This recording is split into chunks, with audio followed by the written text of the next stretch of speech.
mootummaan Itoophiyaa kan amma biyya bulchaa jiru propaganda yookaan drama waraana bilisummaa Oromoo maqaa balleessu akkasuma deeggartoota waraana bilisummaa Oromoo maqaa balleessu qopheessee jiraachuu keessoo mootummaatti icciitiin tun baatee jirti. Ramaan qophaa'ee drama akkamitti akkasuma of eeggannoon uummanni godhuu qabu of eeggannoo akkamitti kan jedhu guutuu odeeffannoo keenya keessatti qabadhee isiniif dhiyaatee jira.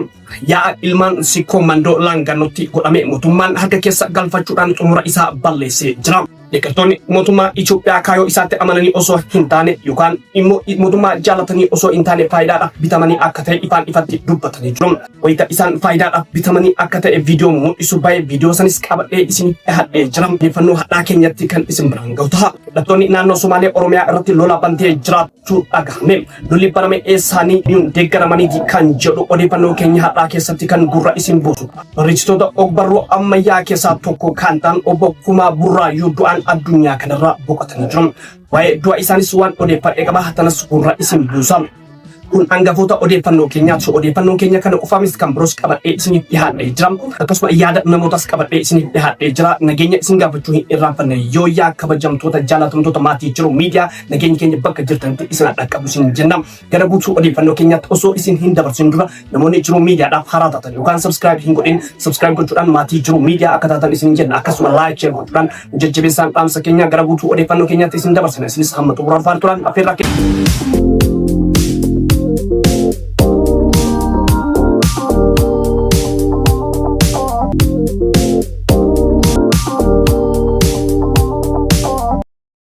hattuu fi gantuun gosaa fi ganda hin qabdu jedhan deeggartoonni miidiyaa hawaasaa. Galatooma ulfaadha oraa bulaadha. Haala yeroo irratti waan jennuutu jira.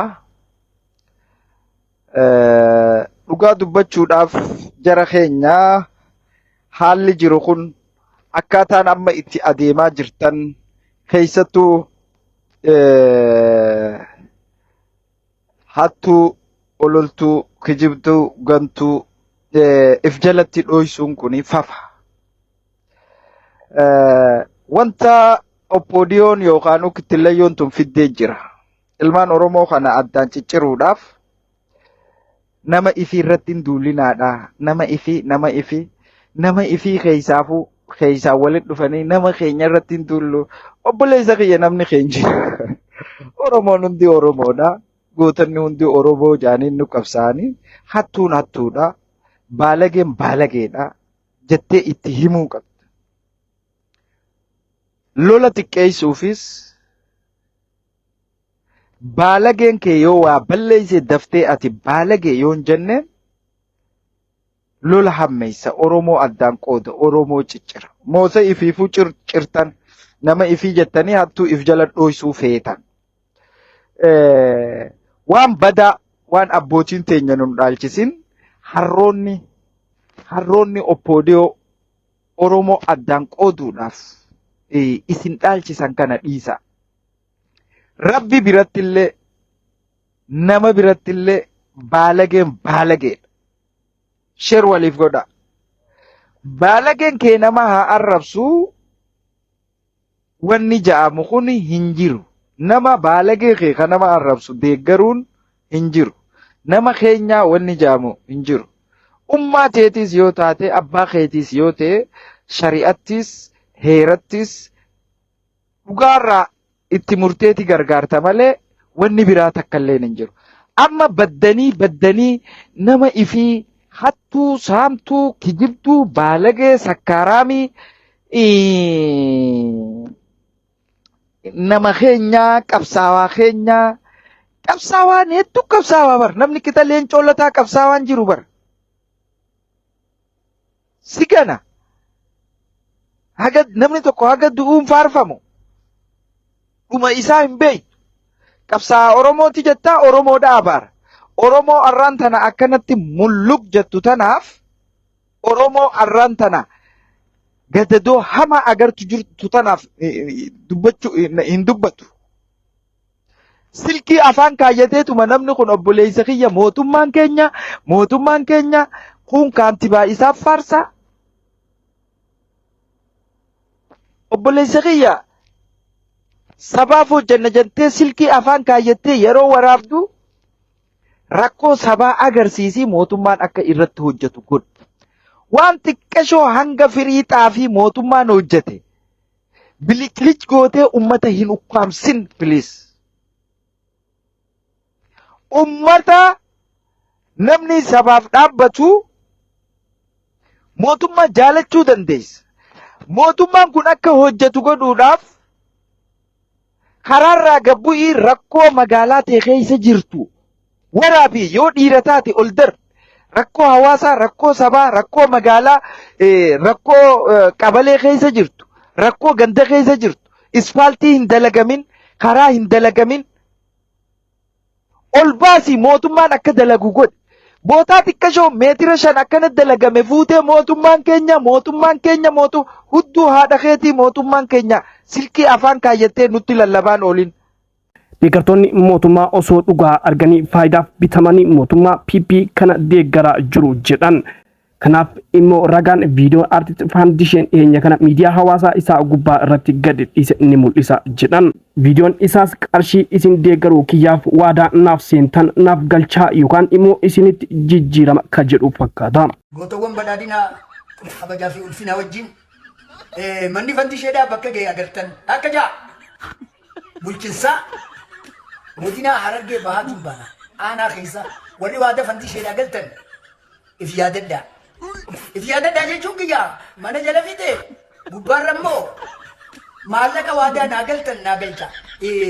Arraa yeroon amma jirru kuni gartee akeekaa fi kaayoon badhaadhinaa ka amma Abiyyi Ahmad waan afaaniin waadaa galan hojiidhaan mirkaneessu. Kanan dandeenyu jecha akka gaafa Lammaa Magarsaa fa'aa dura akkasuma gartee dhagaa fuuraa kaayanii nama sossoban sana ani Fandisheen sossobama hin fudhadhu. Mootummaan Itoophiyaa kan amma biyya bulchaa jiru propagaandaa yookaan diraamaa waraana bilisummaa Oromoo maqaa balleessu akkasuma deeggartoota waraana bilisummaa Oromoo maqaa balleessu qopheessee jiraachuu keessoo mootummaatii icciitiin tun baatee jirti. Diraamaan qophaa'e diraamaa akkamiiti akkasuma of eeggannoon uummanni godhuu qabu of eeggannoo akkamiiti kan jedhu guutuu odeeffannoo keenya keessatti qabadhee isiniif dhiyaatee jira. Yaa'a ilmaan sikkoo mandoo laangannootti godhame mootummaan harka keessa galfachuudhaan xumura isaa balleessee jira. Nageenyi kiyya boorahee jira muramtee muri. Bobba'aa galaan jiru muramtee muri qotatee galfataan jiru muramtee muri abbaa gadaatu si waamee gali muramtee muri haadha siinqeetu si waamee gali muramtee muri bokkuutu si waamee muramtee muri qaalluutu si waamee muramtee muri hookkatu si waamee muramtee muri waatatu si waamee muramtee muri waaqatu si waamee muramtee muri Oromoon ajjeesu muramtee muri Oromoo ajjeese diina Oromooti muramtee muri. Yoo kana tarkaanfatte jilbaan baatiin sitti yaati muramtee muri. Yaa ilmaan sikkoo mandoo laangannootti godhame osoo haala bareedaa fi miidhagaa qabuun gaggeeffamaa jiru. Xumura irratti abbootii gadaa dirqisiisuudhaan mootummaan harka keessa galfatee balleesse jedhan hirmaattonni. Akka hirmaattonni jedhanitti osoo mootummaan biyya bulchaa jiru yakka takka raawwatamee hin beekne uummata keenya irratti raawwataa jiru. Akkasuma hayyoota biyyaa kaan hidhee kaan ajjeese waraana bilisummaa Oromoo karaa nagaatiin galan achi buutee isaanii dhabamsiise. Akka mootummaan rakkoo takkallee hin qabnetti badii biyya keessatti godhamaa jiru gara tokkotti qabanii ijoollee bosonaatiin situ badii qaba gali jechuun isaanii akka malee nama ajaa'iba jechuudhaan ajaa'ibsiifatan. Yaa'a bareedaa fi miidhagaa kanas yaa'a siyaasaa godhanii balleessan jedhan. Kun immoo abbootii gadaas ni tuffachiisa. Murtiiwwan silaa uummata fayyadan kan yaa'a kanarratti darban akka hojiirra oolches godhuu danda'a jedhan hirmaattonni yaa'icharratti hirmaatan.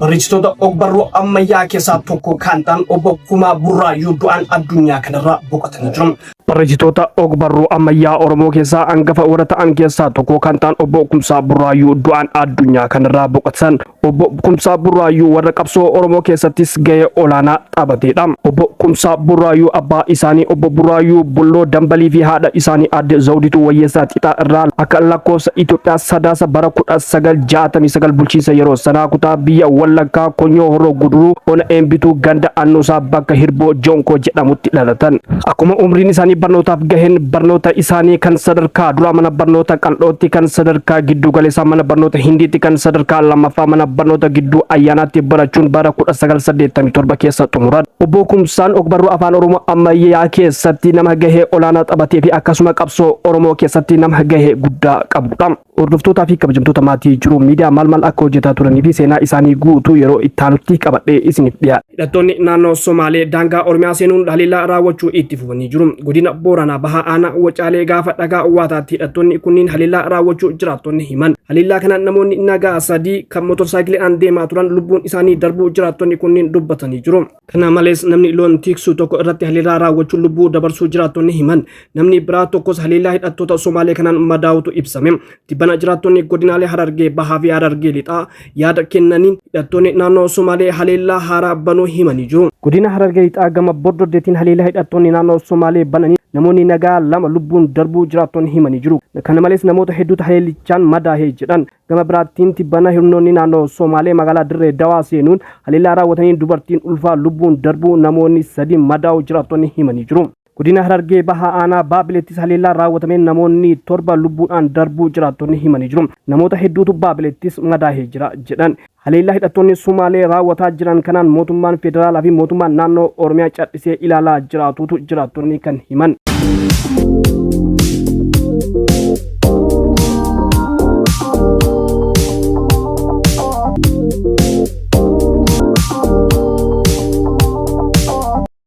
Egaa hordoftootaa fi kabajamtoota maatii jiru miidiyaa odeeffannoo guyyaadhaa qabadhee isiniif dhiyaadhe hangannoo odeeffannoo keenya biraatiin hamma walitti deemnutti nagaan turaa isiniin jenna. Namoonni jiru miidiyaadhaaf haaraa taatan yookaan sabskiraabiin godheen sabskiraayib gochuudhaan maatii jiru miidiyaa akka taatan isiniin jenna. Akkasuma laayik sheer gochuudhaan nu jajjabeessaan dhaamsa keenya waan wajjin turtaniif galatoomaa ulfaadha.